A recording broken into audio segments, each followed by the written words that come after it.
Et évidemment, qui dit Roland-Garros dit l'été qui approche. On est nombreux avec ce beau week-end à avoir repris contact avec nos maillots de bain pour constater qu'ils ont rétréci. Eh oui. Christelle Balestrero, bonjour Christelle. Ce matin, vous dites attention, parce qu'on a tous envie de se mettre un peu à la diète, attention au régime n'importe quoi où on perd, on reprend, on repère, on reprend, et finalement on reprend. Quoi. Oui, parce qu'en fait, les spécialistes s'inquiètent de plus en plus de certaines pratiques, de certains régimes qui sont très, très stricts et qui ont un impact direct sur les sensations de faim et de satiété. Il faut savoir que la faim et la satiété sont des sensations qui sont directement impactées par ce que nous mangeons et surtout par les restrictions alimentaires. C'est un système qui est très complexe. Et ce que vous mettez dans l'assiette, eh bien, ça dépend de cette faim et de cette satiété.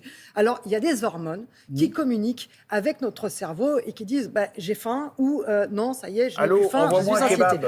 Exactement. Et ces hormones, il faut les bichonner parce que si elles sont perturbées, eh bien, évidemment, vous ne pourrez pas perdre de poids, mais en plus, vous allez en prendre. Les plus connus sont la gréline pour la faim et la leptine pour la satiété. Ce sont des hormones qui sont fabriquées par notre système digestif et par notre tissu gras. Ces hormones-là sont très importantes quand on veut perdre du poids. Mais qu'est-ce qui peut perturber alors ces sensations ? La première chose, ce sont les régimes drastiques. C'est-à-dire si je dis je veux perdre du poids, je mange moins, crac, eh bien notre cerveau se dit attention, danger pour notre corps. On va perdre du poids, donc on va faire en sorte de contrecarrer cette demande et on va augmenter l'hormone de la faim. C'est-à-dire que quand je me limite... Que notre corps, il entre en guerre avec nous, Exactement, complètement. Ah ouais. Et c'est pour cette raison, d'ailleurs, que cette hormone va augmenter. Et la mauvaise nouvelle dans l'histoire, c'est que quand vous arrêtez votre régime, au bout de 6 mois, 1 an, même voire 2 ans, eh bien, l'hormone de la faim est toujours en augmentation. C'est-à-dire qu'elle reste à des taux très élevés. Donc même longtemps après les régimes, vous avez toujours faim et c'est ce qui fait qu'on reprend du poids. Est-ce que la nature des aliments a un impact sur notre faim ou pas ? Oui, et le pire, en fait, dans l'histoire, c'est l'alimentation molle. Quand on mange mou, c'est un vrai problème. Manger mou, c'est quoi, manger des compotes, des soupes, des panini, manger des choses molles, du pain qui est pas des pâtes qui sont trop cuites,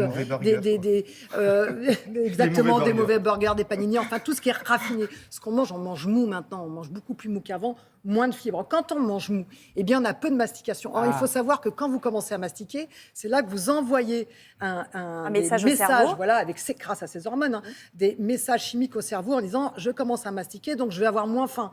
Si vous mangez mou, vous ne mastiquez pas, donc vous ne commencez pas. Ensuite, elles sont pauvres en fibres. Il faut savoir que les fibres, c'est satiétogène, ça vous permet, les fibres, d'avoir moins faim. Et puis cette alimentation qui est molle, sachez qu'elle a un impact direct sur votre taux de sucre dans le sang. Quand vous mangez mou, votre taux de sucre dans le sang augmente. Or ça vous donne faim, évidemment. Donc le premier régime, c'est déjà de manger dur. Finalement. De manger dur, comme manger ça on dur, apprend absolument. Et on a plus vite manger la sensation dur de avec satiété. des aliments qui sont riches en fibres et puis respecter son sommeil aussi parce que le sommeil a un impact direct sur la faim et la satiété. C'est vrai, quand on est crevé, on a envie de manger n'importe quoi. Oui, mais absolument. C'est incroyable. Mais c'est exactement ça, c'est l'un des réflexes. C'est-à-dire que quand on manque de sommeil ou quand le sommeil est perturbé, on va aller vers des aliments réconfort, sucrés et gras. Salade, tomate, oignon, sauce blanche, harissa, allez hop, on en a.